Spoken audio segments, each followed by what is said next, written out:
Good morning 8th class. कैसे हो बेटा आप सभी। आज के इस सेशन में आप सभी का बहुत बहुत स्वागत है। चलो बेटा आज की क्लास स्टार्ट करते हैं। चैप्टर नंबर 13 ध्वनि। ध्वनि के बारे में बेटा आज हम पढ़ेंगे। ठीक है, तो चलो स्टार्ट करते हैं। ध्वनि शब्द क्या होता है बेटा? हम अपने आसपास की जो भी आवाज़ें सुनते हैं, पिन गिरने की आवाज़, लिखने की आवाज़, बोलने की आवाज़, जो कुछ भी सुनते हैं वो किसके अंदर आती है? ध्वनि। किसके अंदर आती है? ध्वनि के अंदर। अगर ये इन आवाज़ों की अगर अति हो जाए, जैसे बहुत ज़ोर से कोई चिल्लाए या साउंड स्पीकर्स बहुत ज़ोर से बजे, तो उससे क्या होता है? ध्वनि। ऐसी ध्वनि जो हमारे सुनने की शक्ति को खो दे, जिसका उसके आगे हम सुन नहीं पाए, तो वो क्या कहलाता है बेटा? ध्वनि प्रदूषण। ठीक है, तो ये दो वर्ड्स ध्वनि एंड ध्वनि प्रदूषण, इसके बारे में हमें पता हो गया। ठीक है, तो अभी हमको ध्वनि प्रदूषण के बारे में नहीं पढ़ना, हमें सिर्फ ध्वनि के बारे में पढ़ना है कि ध्वनि कैसे उत्पन्न होती है। ध्वनि जो होती है बेटा वो किसकी सहायता से उत्पन्न होती है? कंपन द्वारा उत्पन्न होती है। किसके द्वारा उत्पन्न होती है? कंपन द्वारा। कंपन द्वारा उत्पन्न होते हैं। तो अब हमारे माइंड में एक सवाल आया होगा बेटा, ये कंपन क्या होता है? कंपन होता है बेटा एक माध्य स्थिति से इधर उधर या आगे पीछे होने वाली गति को क्या कहते हैं? कंपन कहते हैं। इसकी डेफिनेशन बनती है बेटा, परिभाषा, एक माध्य स्थिति से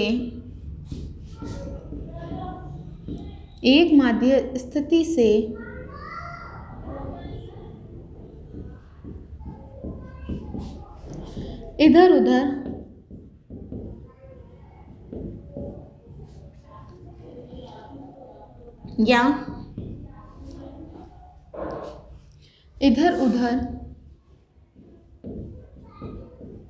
या आगे पीछे होने वाली गति को क्या कहते हैं बेटा? कंपन कहते हैं। क्या कहते हैं? कंपन कहते हैं। आई बात समझ में बेटा कि कंपन क्या होता है? एक माध्य स्थिति से या इधर उधर आगे पीछे होने वाली गति को हम लोग क्या कहते हैं बेटा? कंपन कहते हैं। तो इसी कंपन के द्वारा क्या उत्पन्न होती है? ध्वनि उत्पन्न होती है। क्या होती है? ध्वनि। फिर आती है बात मनुष्य द्वारा उत्पन्न ध्वनि।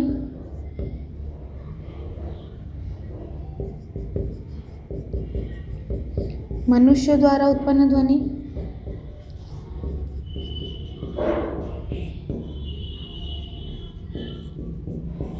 तो ये किस टाइप से उत्पन्न होती है? तो इसी को हम लोग आप आगे चैप्टर में पढ़ेंगे।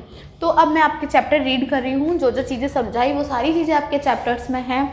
ये शॉर्ट फॉर्म में मैंने ध्वनि का मतलब समझाया कि ध्वनि जो होती है कंपन द्वारा उत्पन्न होती है। ये कंपन क्या होता है बेटा? कंपन जो होता है वो एक माध्य स्थिति, मतलब जहाँ हम हैं अभी उस स्थिति से इधर उधर आसपास आगे पीछे जो भी गतियाँ होती है उससे कंपन उत्पन्न होता है और उसी कंपन के द्वारा ध्वनि उत्पन्न होती है। ठीक है, ये बात मनुष्य पे भी लागू करती है और मनुष्य इसी प्रकार से ध्वनि उत्पन्न करता है। इसकी डिटेल स्टडी हम लोग अपनी रीडिंग में करेंगे। ओके, तो अपन रीड करते हैं चैप्टर नंबर 13। चलिए बेटा, ध्वनि कंपित वस्तुओं द्वारा उत्पन्न होती है। यही चीज़ बताया कि ध्वनि किससे? कंपन द्वारा उत्पन्न होती है। ठीक है, विद्यालय की घंटी को जब बज न रही हो छू कर देखिए, आप कैसा अनुभव करते हैं? जब वह ध्वनि उत्पन्न कर रही हो तो इसे पुनः छू कर देखिए, क्या आप इसे कंपित होता हुआ देखते हैं? आपने देखा हो कि बैल बजाते हैं तो पीछे से सुन, ऐसे वो आवाज़ ऐसा लग रही है, ऐसी लगती है हमें कि जैसे वो अभी तक बज ही रही है, लेकिन हम उसे एक बार बजाकर छोड़ देते हैं, लेकिन फिर भी वो आवाज़ मतलब कुछ सेकंड्स के लिए हमारे कानों में गूंजती है। तो वो जो होती है ना, कुछ सेकंड के लिए जो हमारे कानों में गूंजती है वो होता है बेटा कंपन। क्या कहता है? ये कंपन। इसी कंपन के द्वारा ध्वनि उत्पन्न होती है। ठीक है, कक्षा 7 में आप अध्ययन कर चुके हैं कि किसी वस्तु की अपनी माध्य स्थिति के इधर उधर या आगे पीछे होने वाली गति को कंपन, एक माध्य स्थिति से इधर उधर या आगे पीछे होने वाली गति को हम लोग क्या बोलते हैं बेटा? कंपन कहते हैं।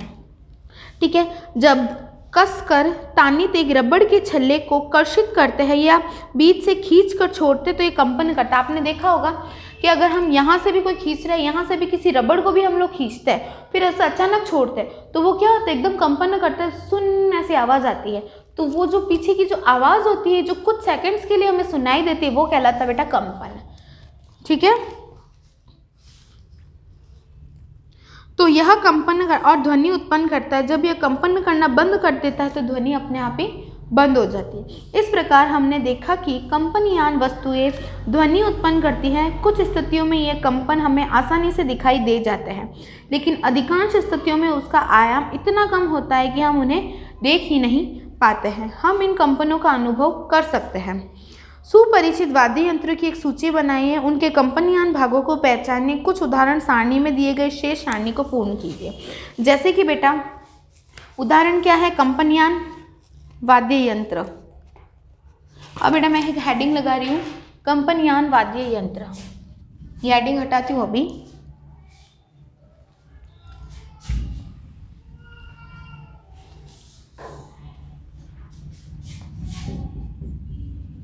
कंपनयान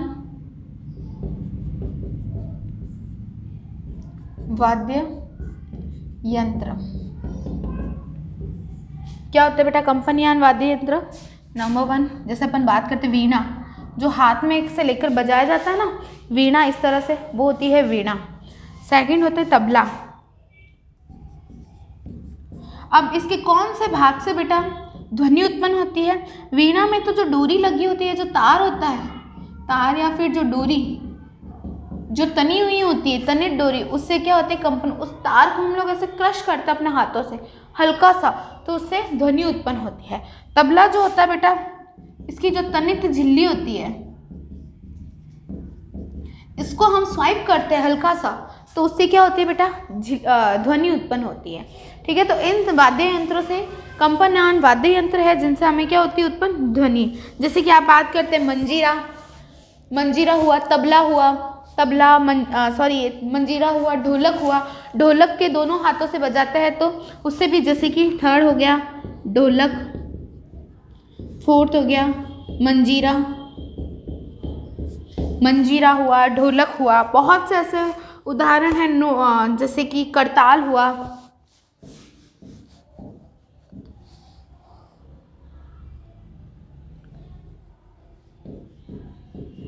ये करताल क्या होता है बेटा? वाद्य यंत्र। करताल जो होता है, आपने देखा होगा मेहरानगढ़ वगैरह की साइड में जो राजस्थानी लोग होते हैं वो ऐसे लंबाई से हाथों में लिए हुए बजाते हैं उस करताल। जैसे कि फोर्थ हुए सिक्स्थ हुआ बांसुरी। बांसुरी में कैसे होती है, जो बांसुरी होती है उसके जो ब्लॉक्स छुड़े हुए होते हैं उस पर अपन हाथ रखते हैं, अंगुलियां रखते हैं, 1 2, जैसे अपन को ध्वनि निकालनी होती है वैसे अंगुलियां, फिर फूंक की सहायता से हम उसे बजाते हैं। तो इस तरह से कंपनयान वाद्य यंत्र, जिसे कंपन से क्या उत्पन्न होती है बेटा? ध्वनि उत्पन्न होती है। ठीक है, मनुष्य द्वारा उत्पन्न ध्वनि। नेक्स्ट बात करते हैं हम लोग बेटा किसकी? मनुष्य द्वारा उत्पन्न ध्वनि की।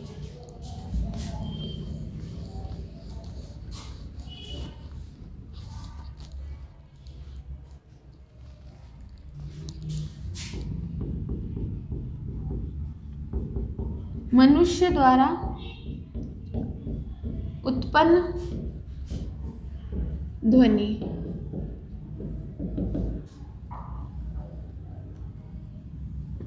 मनुष्य द्वारा उत्पन्न ध्वनि। कुछ समय तक जोर से बोलिए या गाना गाइए अथवा भौरे की तरह गुंजन कीजिए। भौरे कैसे करते हैं? गुनगुनाहट एकदम अपने कानों के पास आता है, इस तरह से आवाज़ आती है, वैसे आप गुंजन कीजिए। क्या आपको कुछ कंपनों का अनुभव होता है?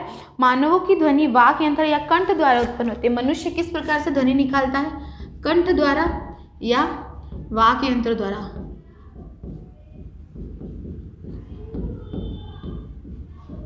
कंठ द्वारा या वाक यंत्र द्वारा ध्वनि निकालता मनुष्य जो है।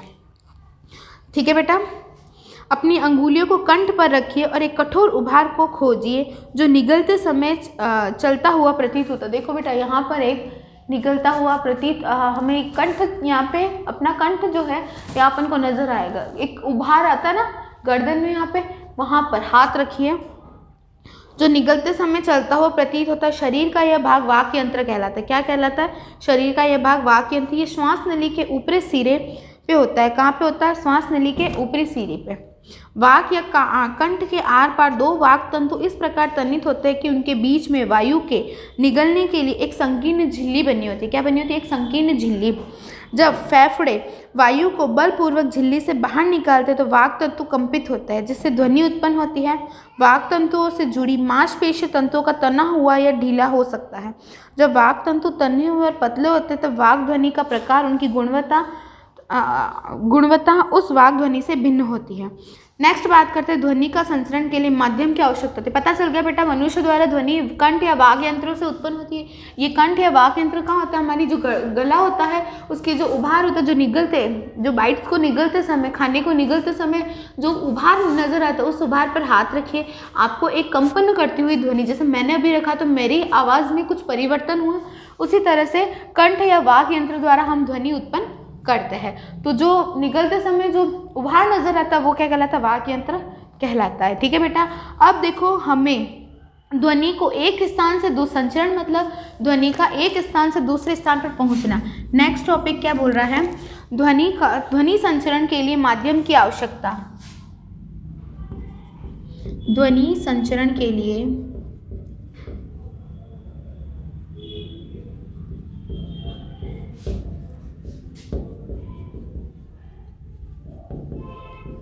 माध्यम की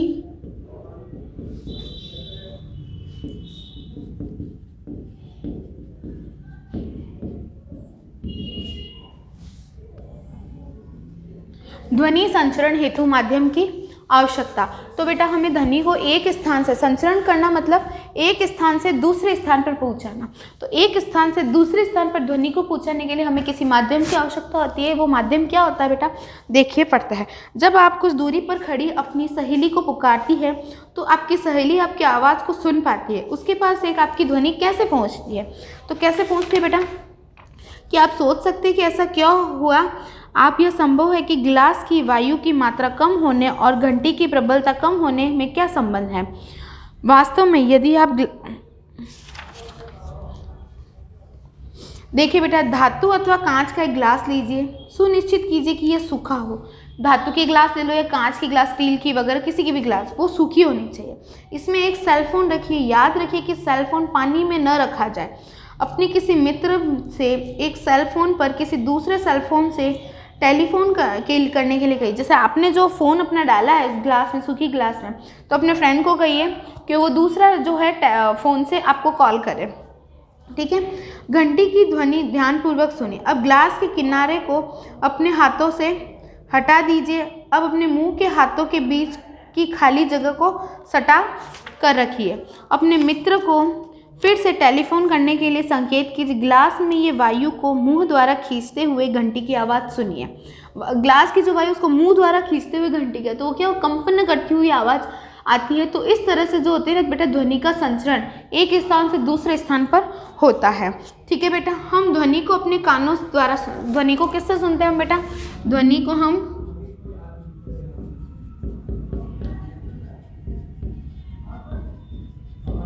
अपने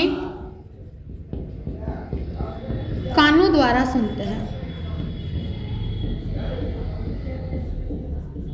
ध्वनि को हम किसके द्वारा सुनते हैं बेटा? अपने कानों द्वारा सुनते हैं।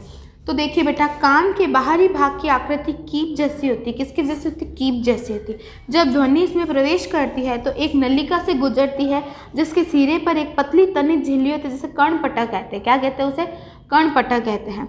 ये एक महत्वपूर्ण कार्य करता है। यह जानने के लिए कि कर्णपटक का क्या कार्य, आइए टीन के डिब्बे का कर्णपटक करते हैं। देखिए बेटा, आपको कर्णपटक की डेफिनेशन नोट करनी है।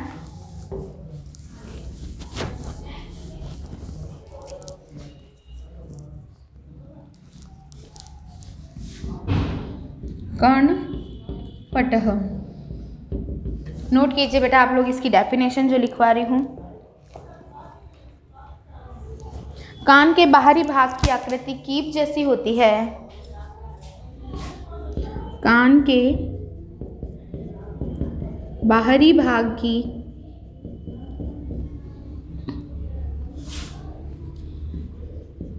आकृति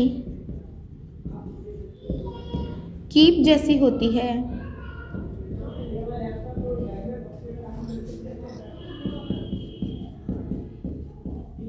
कान के बाहरी भाग की आकृति कैसी होती है बेटा? कीप जैसी होती है। जब ध्वनि इसमें प्रवेश करती है तो एक नलिका से होकर गुजरती है। जब ध्वनि इसमें प्रवेश करती है तो वह एक नलिका से होकर गुजरती है।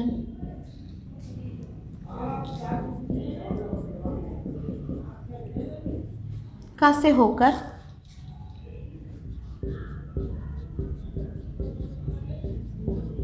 तो किससे होकर गुजरती है? एक नलिका से होकर गुजरती है जिसके सिरे पर एक पतली तनित झिल्ली होती है, जिसके सिरे पर एक पतली तनित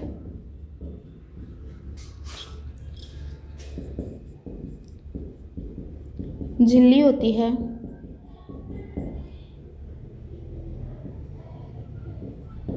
जिसे कर्णपटल कहते हैं, जिसे कर्ण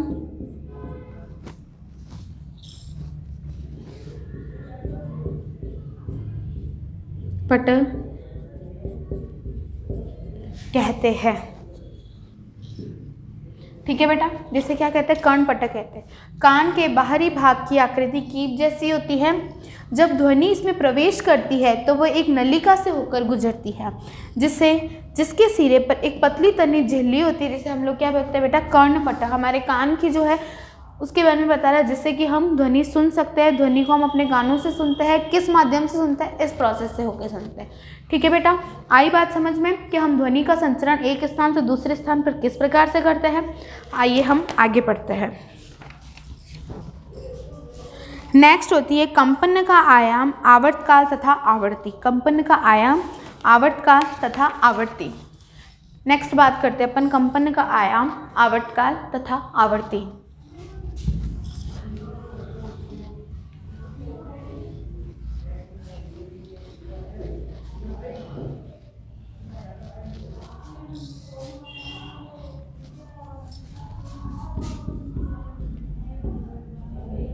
कंपन का आयाम,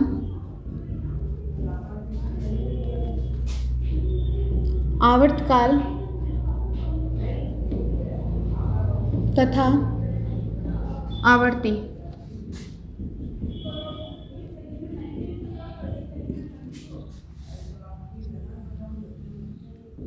ओके, अब क्या होता है बेटा? कंपन का आयाम, कंपन का आवर्तकाल तथा कंपन की आवृत्ति। चलिए पढ़ते हैं।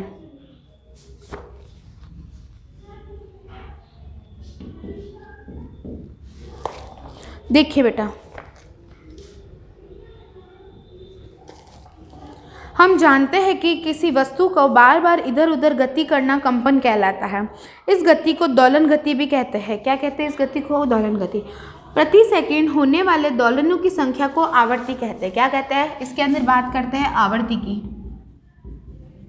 प्रति सेकंड होने वाले दोलनों की संख्या को क्या कहते हैं? आवर्ती कहते हैं। प्रति सेकंड होने वाले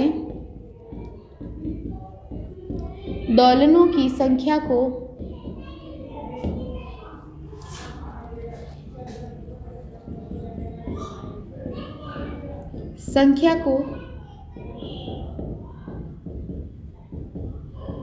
आवर्ती क्या कहते हैं बेटा? आवर्ती कहते हैं। आई बात समझ में? जो भी दोलन प्रति सेकंड होते रहते हैं उसे हम क्या कहते हैं? आवर्ती। प्रति सेकंड में, हर एक सेकंड में जो भी दोलन होते हैं उनकी संख्या को, जितनी भी संख्या दोलनों की काउंट होती है उसे हम बोलते हैं आवर्ती। आवर्ती का मात्रक क्या होता है बेटा? हर्ट्ज। आवर्ती का मात्रक हर्ट्ज होता है।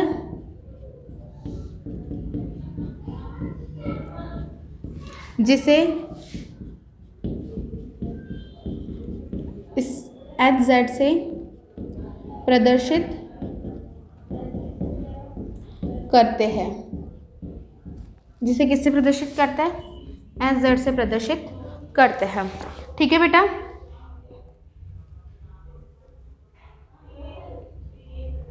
आ गई बात समझ में? आवर्ती प्रति सेकंड होने वाले दोलनों की संख्या को आवर्ती कहते हैं और आवर्ती का मात्रक हर्ट्ज होता है जिसे HZ से प्रदर्शित करते हैं। ठीक है बेटा, एग्जाम में आता है, 1 मार्क का क्वेश्चन आ सकता है, आवर्ती का मात्रक बताइए, इसे किससे प्रदर्शित किया जाता है। ठीक है, आवर्ती की परिभाषा बताइए, तो 1 नंबर का ये भी पूछ लिया जाता है, 1 नंबर का ये भी पूछ लिया जाता है, तो 2 मार्क्स तो आपके इस क्वेश्चन में ही कवर हो रहे हैं। ठीक है बेटा, तो ये बहुत इंपॉर्टेंट है, कोई भी इंपॉर्टेंट चीज़ पे टिक करके इस तरह से इंपॉर्टेंट लिख दीजिए आप। ठीक है, नेक्स्ट बात करते हैं प्रबलता तथा तारत्व की। प्रबलता तथा तारत्व की, तो आपको आई होप ये समझ में आ गया होगा बेटा।